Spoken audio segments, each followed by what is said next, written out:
40 साल की उम्र में अस्पताल छोड़कर पूरा समय राम मंदिर का नेतृत्व किया।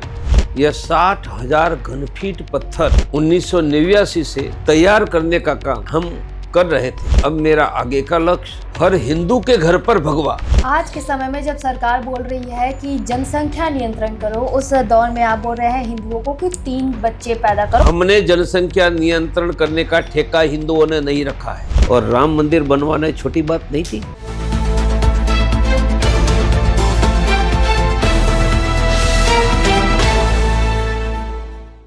भारत के प्रमुख कैंसर सर्जन और हिंदू विचारधारा के जाने माने चेहरे डॉक्टर प्रवीण तोगड़िया जी इस वक्त हमारे साथ मौजूद हैं।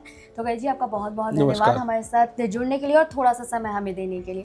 आपको बता दें कि तोगड़िया जी सौराष्ट्र के किसान परिवार से बिलोंग करते हैं, जिनकी पढ़ाई अहमदाबाद में हुई थी। इसके बाद ये आरएसएस से जुड़े और अपने राष्ट्रीय स्तर पर बहुत ही तेजी के साथ इन्होंने अपनी पहचान बनाई।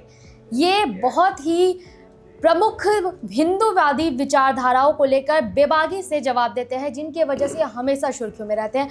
और उन्हीं विचारधारा और उन्हीं सवालों के साथ आज हम इस कार्यक्रम की शुरुआत करते हैं। सबसे पहले हम जानेंगे कि सर, आप एक किसान परिवार से ताल्लुक़ रखते थे, उसके बाद आपने कैंसर सर्जन के रूप में अपना कार्य शुरू किया और आरएसएस से जुड़कर आज आप अंतर्राष्ट्रीय हिंदू परिषद का नेतृत्व कर रहे हैं। ये जर्नी आपकी कैसी रही? जर्नी बहुत आनंददायक रही। गांव में रहते थे, 10 साल की उम्र में, तब भी प्रसन्न थे। बाद में कैंसर अस्पताल ये जीवन का हिस्सा बना और 12 साल में 10,000 से ज़्यादा ऑपरेशन, मैंने प्रैक्टिकली हजारों मरीजों के ऑपरेशन किए। और राम मंदिर आंदोलन 1984 में शुरू हुआ, तब मैं डॉक्टरी ऑपरेशन करते करते आंदोलन का नेतृत्व करता था। बाद में 40 साल की उम्र में अस्पताल छोड़कर पूरा समय राम मंदिर का नेतृत्व किया।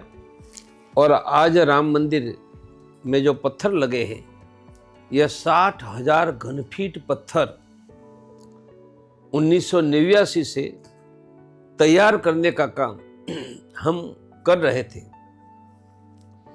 अयोध्या में राम मंदिर पर भगवा लहराया। भगवा लहराने का अर्थ है कि बड़ा मंदिर बना।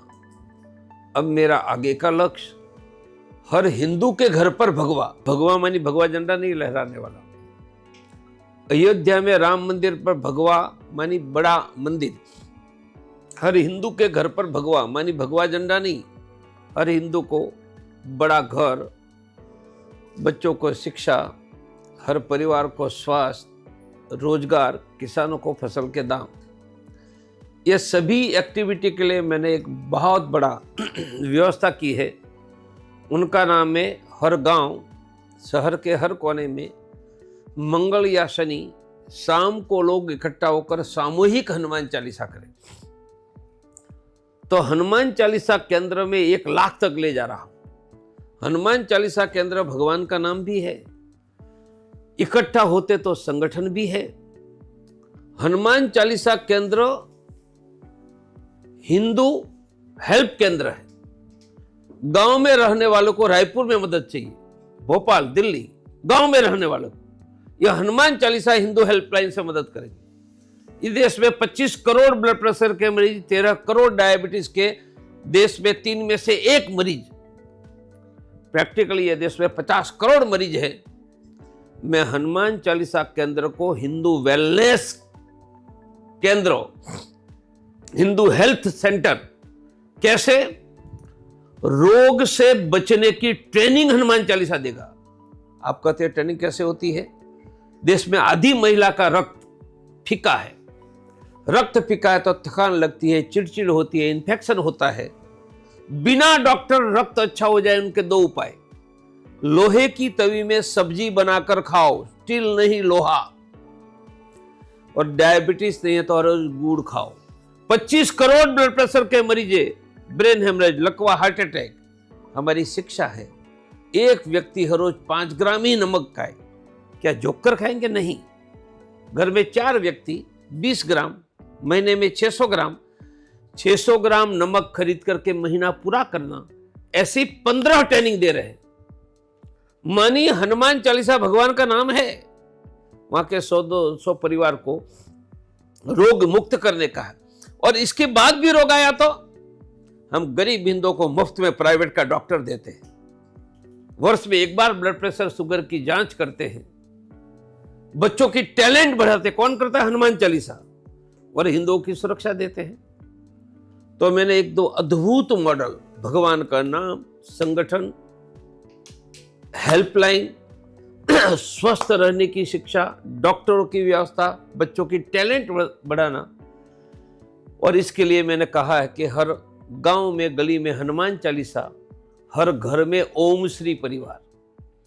ओम श्री परिवार यह भगवान मंत्र और स्वस्थ रहने की ट्रेनिंग देता है। ऐसा बहुत बड़ा अभियान में चला रहा हूं। इस अभियान में रायपुर आया हूं। सर, आज के समय में जब सरकार बोल रही है कि जनसंख्या नियंत्रण करो, उस दौर में आप बोल रहे हैं हिंदुओं को कि 3 बच्चे पैदा करो, कम से कम 3 बच्चे। ऐसा क्यों? ऐसा है, जनसंख्या नियंत्रण रखने का ठेका हिंदुओं ने ही लिया है। हिंदू 2 से ज्यादा बच्चा पैदा करेंगे, उनको प्रमोशन नहीं मिलेगा, सुविधा नहीं मिलेगी। और दूसरे मजहब वाले 21 बच्चे पैदा करेंगे तो भी मिलेगा।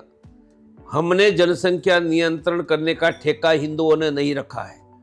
सरकार जनसंख्या नियंत्रण का कानून बनाकर सबको नियंत्रित करे, वरना मैं तो 3 बच्चे हिंदू सच्चे और गरीब तीसरा बच्चा पैदा करेगा तो आपको कहूंगा कि 1 बच्चे की फीस भरो, आपको कहूंगा, आपको करूंगा।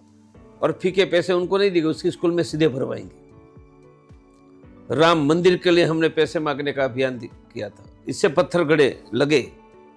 ऐसे 3 बच्चे हिंदू सच्चे और तीसरा बच्चा पैदा करने वाले गरीब हिंदुओं के सीधी स्कूल में फीस का अभियान भी मैं हिंदुस्तान में खड़ा करने जा रहा हूं। या तो कानून बनाओ या हमारी संख्या बढ़ाएंगे। आपके ज्यादा संख्या बढ़ गई तो क्या है? अरे इंग्लैंड यूरोप में बच्चे नहीं पैदा रहे, वहां जाकर इंग्लैंड यूरोप का कब्जा कर लेंगे। सर, आपने 22 साल की उम्र से आरएसएस की कमान संभाली, उसके बाद एक अलग राह चुनी, ऐसा क्यों? भगवान की इच्छा। जो कमाते सब है, जितेंद्र जी कमाती है, कमाते हैं। मरने के बाद 1 रुपया आने वाला है क्या? मैंने 10,000 ऑपरेशन किया तो करोड़ों कमाया होगा। हमने कमा लिया भाई। कमाने के बाद जिंदगी में अच्छा काम भी कर रहे हैं, आनंद है। और राम मंदिर बनवाना छोटी बात नहीं थी। हमने ईंट से ईंट बजाकर 40 साल तक काम किया और मंदिर बनने तक हम डटकर खड़े रहे। भागने वाले भाग गए, हम नहीं भागे। तो ये थे हमारे साथ अंतर्राष्ट्रीय हिंदू परिषद के प्रमुख डॉक्टर प्रवीण तोगड़िया जी, जिन्होंने हमें अपनी हिंदू विचारधारा बताई, जिन्होंने राम मंदिर को लेकर अपनी यात्रा बताई, राम मंदिर को बनाने में इनका कितना योगदान रहा उसकी भी बातें हमारे साथ शेयर की। हम उम्मीद करते हैं कि तोगड़िया जी जिस विचारधारा के साथ आगे बढ़ रहे हैं, उनकी वो विचारधारा जल्द ही पूरी हो। कैमरामैन नवाज़ अहमद के साथ सिमरन मिश्रा।